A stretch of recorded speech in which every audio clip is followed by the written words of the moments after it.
Welcome to the Coast to Coast podcast, brought to you by Play Picks and the Lines, coming to you from the West Coast. Josh Lander, joined by my guy Nate Weitzer on the East Coast. And we have a fun 2-game slate tonight. We are taking a look at some player props in this one for both these games. Just 2 games to choose from, but roughly 6 of the best offensive players in the last 30 years are playing tonight between all of these teams, maybe a few more even. So a lot to choose from in this one. Nate does have his great article up on playpicks.com with some best bets and player props in there for you. And like and subscribe to that page. You can check out all 3 videos we have up for you today. And make sure you're staying on thelines.com as well. We've got that great player props tool on there for you, so you can check out all the best available odds for you from odds makers around the league for tonight's NBA player props. And we also have another great opportunity for you guys now at play.thelines.com, a sister site of ours that is offering you guys a $25 Amazon gift card. If you go in there, check out the props and picks available to make in there. If you get all of the picks that you make correctly, you will win a $25 gift card to Amazon. So a lot of those to give out. If whomever gets it right will win one of those. So check that out. And as always, if you do still need a FanDuel or DraftKings account, head to fdpicks.com or dkpicks.com and find those listings in your area, such as what we've got for tonight's play up props. Nate, let's jump into it. Yeah, I mean, just as the odds makers messed up setting the total for this game for the Nets Sixers at 222, they also messed up setting Kyrie Irving's points props. It's 24.5. It's minus 110 at FanDuel. I expected it to have moved at least a point at this point, but it is not. And I mean, that's just incredible value for a guy who just scored 50 on 19 field goal attempts, the first time that's ever happened in NBA history.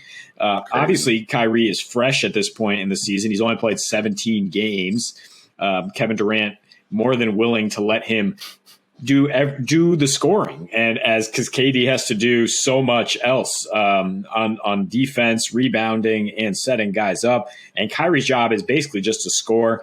He does still have 6.5 assists, along with 32.3 points per game in his last 6 now. So you could look at the combined 29.5 points assists. I think he's probably going to score around 30 points tonight, and that the odds on the 30-plus points are plus 240, either DraftKings or FanDuel.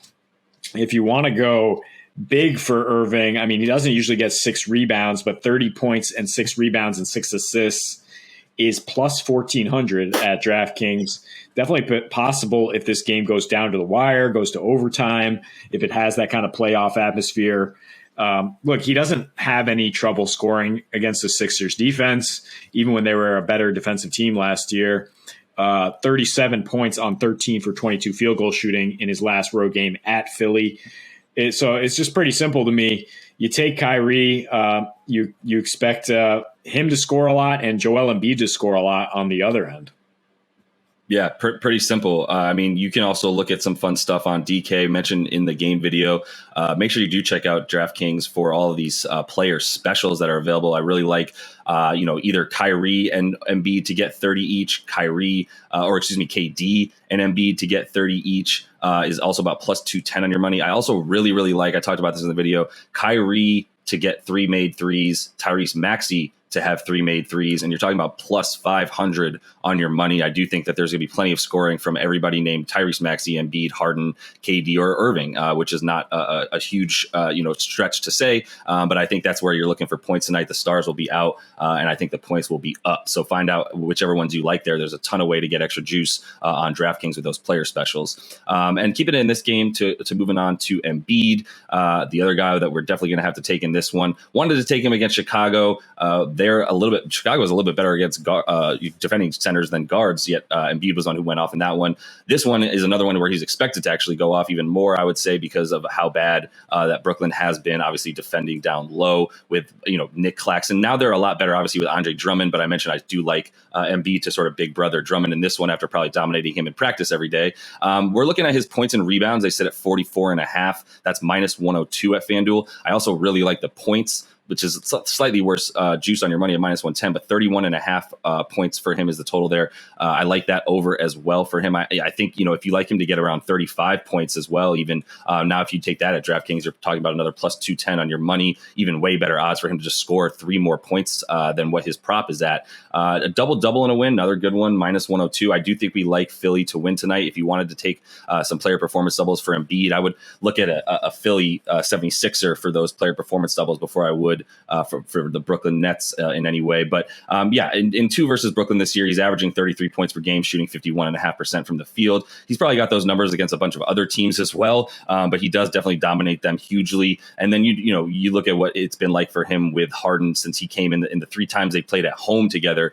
Embiid is averaging 31 a game with about 12 boards. His usage rate is at about 35% in that time as he's rolling to the basket and getting that ball, that nice bounce pass from Harden, which is also sending him to the line about 13 times a game, as we call them, the bonus bros, hitting 10 free throws a game in that time frame as well in those last 3 home games. So I think, coming off that 43 and 14 performance against Chicago, where his usage rate in that one was even higher at 44%, not sustainable by any means. Otherwise, he's just shooting the ball almost half the time. But there's no reason to think it'll be lower than 35% again tonight for the man, as Harden and everybody's going to know that he's completely unstoppable. And Harden in those home games as well, we should mention, averaging 11.7 assists, as I think he'll continue to look for others tonight, which is why I love Embiid, even Maxey. So there's plenty to love with Embiid tonight. Points, rebounds everywhere. The man's going to be on one. Yeah, that's the key, right? I mean, this is a proved game for James Harden. And what does he do when he's looking to prove himself? He shows how great of a passer he is. As soon as he joins a new team, the last 2 times, he's been handing out 11 assists like candy. And that he had 14 assists against the Bulls their last time out. And that's why Embiid had such a huge usage rate. They're starting to get more used to playing with each other. Embiid getting the ball in great position.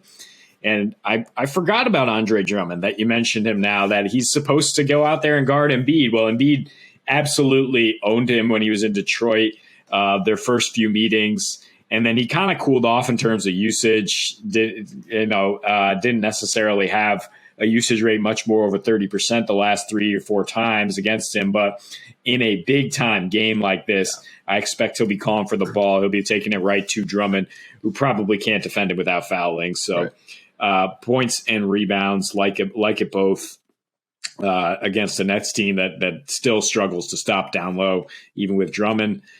Look, 24.5 points for Kyrie. I will also take that for Steph Curry. Thank you. I'll have the double to go. And because on the road, Steph has had a much higher usage rate, since mid-December, 31.3% usage on the road versus the last 2 months at home, 27.5 usage rate. He's averaging 27 points per game his last 8 road games and shooting 45% from 3, more accustomed to the Steph Curry numbers we've seen in the past there. After that little mini slump, he did struggle against Denver 3 weeks ago in terms of going 1 for 7 from the 3-point line, but still had 25 points. So if he connects on even a couple more threes, we're looking at over 25 points here. And talked about in the game video how Denver is the number 1 3-point defense their last 6 road games, but they're number 18 3-point defense in their last 6 home games. So for some reason, the extra altitude perhaps helping Steph in his last 3 trips to the Mile High, 32 points per game, hitting 6.3 triples.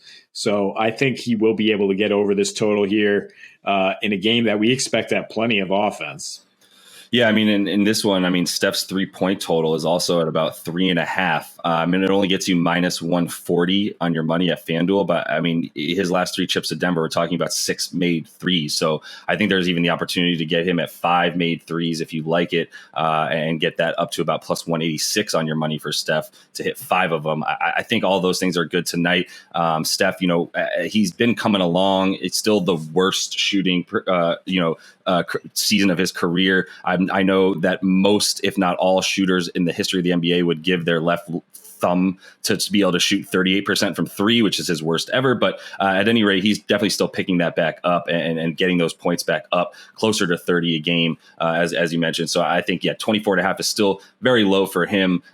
Both he and Kyrie, that's insane. I would even consider a few more points for Steph tonight and get a little bit more juice back, even though it's still about even money for him to get 25. So lastly, I'm going to talk about his counterpart and Splash Bro, Klay. I know you like the rebounds there. You get 4.5 is plus 122 at FanDuel. I know that juice is definitely worth the squeeze. He's gotten 5 or more rebounds, and I believe his 3 or 4 of his last 5 games.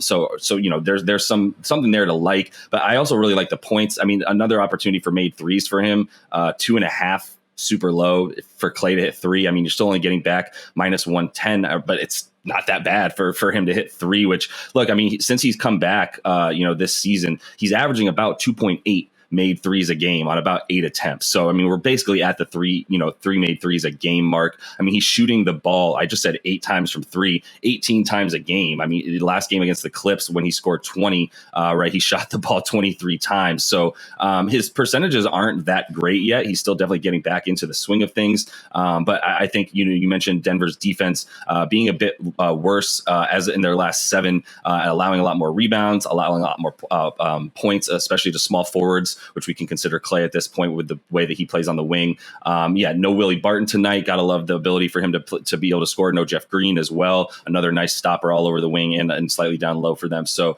there's a lot of opportunity. I'm going to take his points as well because I do think he's going to get those threes. And if he's getting 9 to 12 points off of threes tonight, I think that the 18 points total for him is a really nice bet considering he's going to be shooting the ball close to 20 times, if not more.